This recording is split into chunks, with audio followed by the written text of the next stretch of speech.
Top quality और consistent performance के लिए सिर्फ सिल्वर पंप्स। टॉप क्वालिटी और कंसिस्टेंट परफॉर्मेंस के लिए सिर्फ सिल्वर पंप्स, नाम याद रखना। काँग्रेस पक्षाच्या रत्नागिरी जिल्हाध्यक्षपदी सोनलक्ष्मी घाग यांची नेमणूक झालेली आहे। मी त्यांच्याशी बातचीत करण्याचा प्रयत्न करतोय। जबाबदारी मिळते, कशा पद्धतीने आव्हान निर्माण दिसत आहेत आणि कसं मिळालं तुम्हाला पद?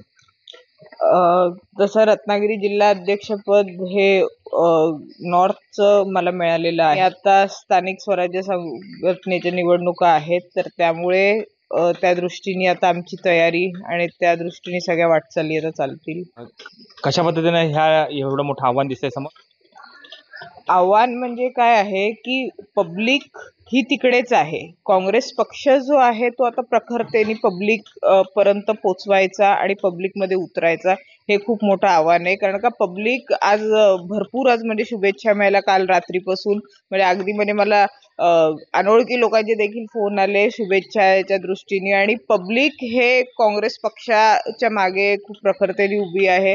मी युवक काँग्रेसमध्ये काम केले, मी महाराष्ट्रामध्ये काम केलेले, राष्ट्रीय पातळीवर काम केले, अगदी 0 लेवलपासून काम केलेले। तर त्यामुळे आता हे जे बेसिक काँग्रेसचं जे पद आहे ह्याला कम्प्लिटली न्याय देईन ही म्हणजे आहे, आणि पब्लिक सपोर्ट आहे, कार्यकर्ते सगळे खूप खुश आहेत। त्या दृष्टीने आता आम्ही पुढच्या वाटचालींकडे आहे लक्ष।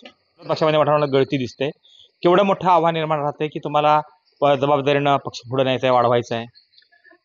हे बघा, जे लोक इकडे तिकडे उड्या मारतायत ते त्यांचं नुकसान करून घेत आहेत। जे काँग्रेस पक्षातून आता झालेले ते त्यांचं नुकसान करून घेत आहेत, हे असं मला वाटतं। जिल्हा परिषद निवडणुका आहेत, काँग्रेस पूर्ण उतरणार आहे। कशा पद्धतीने आपण उतरणार आहात सक्रिय राजकारणात? काँग्रेस पक्ष जो आहे हा प्रत्येक ठिकाणी आता उमेदवार देणार। आघाडी किंवा जे काय असेल त्याचं जे काय धर्मपालन करायचं असेल ते तर आम्ही करूच, पण आम्ही आमचे जे उमेदवार आहेत हे आम्ही तयार ठेवून आम्ही त्यांना ते मैदानात उतरवणारच आहे। आता आमचे दौरे हे सगळीकडे सुरू होतील पक्षाचे, आणि त्या पद्धतीत आता नवीन लोकांच्या भेटीगाठी वगैरे ह्या दृष्टीने सगळे कार्यकर्त्यांची जे आहेत एक्झिस्टिंग कार्यकर्ते ह्या सगळ्यांच्या बैठकी, कोणी काय काम करायचं, सगळ्यांना जबाबदाऱ्या वाटल्या जाणार आहेत, हे तुम्ही येणाऱ्या काही दिवसांमध्ये बघाल, आणि त्या पद्धतीत आता आम्ही सगळं कामाचं इम्प्लिमेंटेशन करू।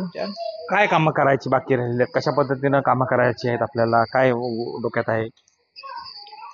काँग्रेस या दृष्टीने आता मैदानामध्ये उतरेल, आणि जे काय पब्लिकचे जे काय प्रश्न असतील ते काँग्रेस पक्ष हा नक्कीच सोडवेल।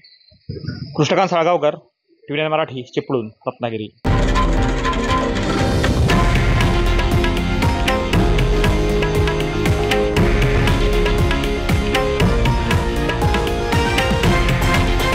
हे आहे देशातील नंबर 1 न्यूज नेटवर्क आणि आपण पाहत आहात TV9 मराठी, एकमेव।